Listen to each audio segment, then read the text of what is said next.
ಕೇಂದ್ರ ವಾರ್ತಾ ಮತ್ತು ಪ್ರಸಾರ ಖಾತೆ ರಾಜ್ಯ ಸಚಿವ ಎಲ್ ಮುರುಗನ್ ಇಂದು ಮುಂಬೈನಲ್ಲಿ ನಡೆದ ವಿಶ್ವ ಆಡಿಯೋ ವಿಜುವಲ್ ಮನರಂಜನಾ ಶೃಂಗಸಭೆ ವೇವ್ಸ್ 2025ರ ಪರಿಶೀಲನಾ ಸಭೆಯ ಅಧ್ಯಕ್ಷತೆ ವಹಿಸಿದ್ದರು. ಜಿಯೋ ವರ್ಲ್ಡ್ ಕನ್ವೆನ್ಷನ್ ಸೆಂಟರ್ನಲ್ಲಿ ನಡೆದ ಸಭೆಯಲ್ಲಿ ಕೇಂದ್ರ ಸರ್ಕಾರ ಹಾಗೂ ಮಹಾರಾಷ್ಟ್ರ ರಾಜ್ಯ ಸರ್ಕಾರದ ನೋಡಲ್ ಅಧಿಕಾರಿಗಳು ಉಪಸ್ಥಿತರಿದ್ದರು. ವೇವ್ಸ್ನ 4 ಪ್ರಮುಖ ಒತ್ತಾಸೆಗಳಾದ ಪ್ರಸಾರ ಮತ್ತು ಮನರಂಜನೆ, ಡಿಜಿಟಲ್ ಮಾಧ್ಯಮ ಮತ್ತು ನಾವೀನ್ಯತೆ, ಚಲನಚಿತ್ರ ಮುಂತಾದ ಪರಿಕಲ್ಪನೆಗಳಡಿ ವಿವಿಧ ಚಟುವಟಿಕೆಗಳನ್ನು ಸಭೆಯಲ್ಲಿ ಚರ್ಚಿಸಲಾಯಿತು.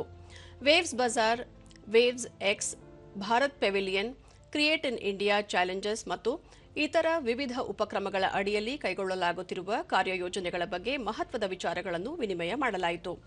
ನೋಡಲ್ ಅಧಿಕಾರಿಗಳು ಸಮಗ್ರ ಯೋಜನೆಯ ವಸ್ತುಸ್ಥಿತಿ ಹಾಗೂ ಪರಿಕಲ್ಪನೆಯ ಕುರಿತು ಸಚಿವರಿಗೆ ಮಾಹಿತಿ ನೀಡಿದರು.